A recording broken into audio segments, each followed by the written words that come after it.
Howdy, this is Bluegubrious. I'm going to do a quick behind-the-scenes video talking a little bit about the gear used in the recording and production of One More Time Around. The first thing we see here are the pedals. I used at least 5 of them, the top 3 and the bottom left 2. All cheap.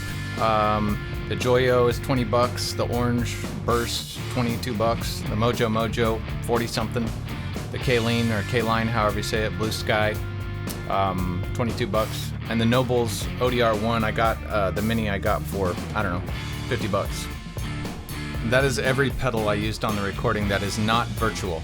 I'll talk about the virtual stuff here in a moment.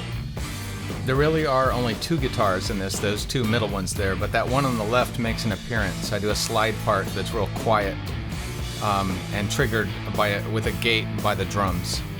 But the main 2 guitars are this Squier Standard Strat on the left here and the Mark Tremonti import Indonesian guitar on the right. The Squier's been modified. I put that crazy imported cheapo $19 pickguard on it with those fake P90s, and it just sounded heavy for this, so that's why I used it.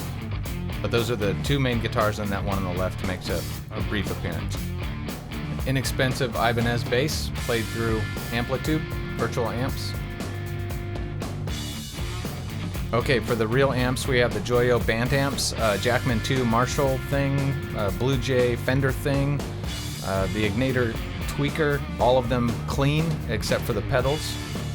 Those amps are being played through Celestion A-type speakers and V-type speakers that you're seeing the Behringer and Superlux mics on right now. That Fender Deluxe amp you see is not being used, just has a V-type speaker in it, and I'm using it, preserving that amplifier. It's a classic, so I don't play it much.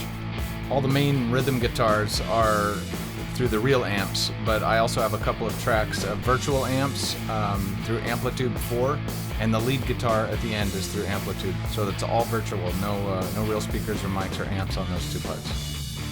I said I recorded everything rhythm-wise through real amps, but actually it's only a couple of performances that I did reamping by reversing this DI. Totally a fun process. Email me if you have questions about it.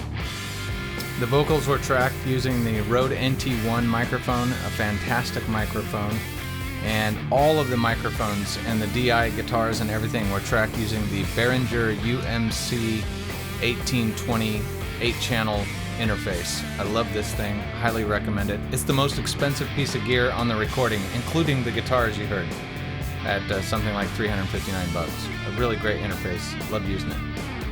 Everything was monitored and mixed on these Yamaha studio monitors. A friend gave them to me years ago, and I highly recommend getting friends that give you things like studio monitors. Okay, this has been the behind-the-scenes look at the recording of One More Time Around with Mr. Williams and Mr. Bluegubrious. Hope you enjoyed it, and hope you enjoyed the song. Take care. Email me if you have questions. bluegubrious@gmail.com.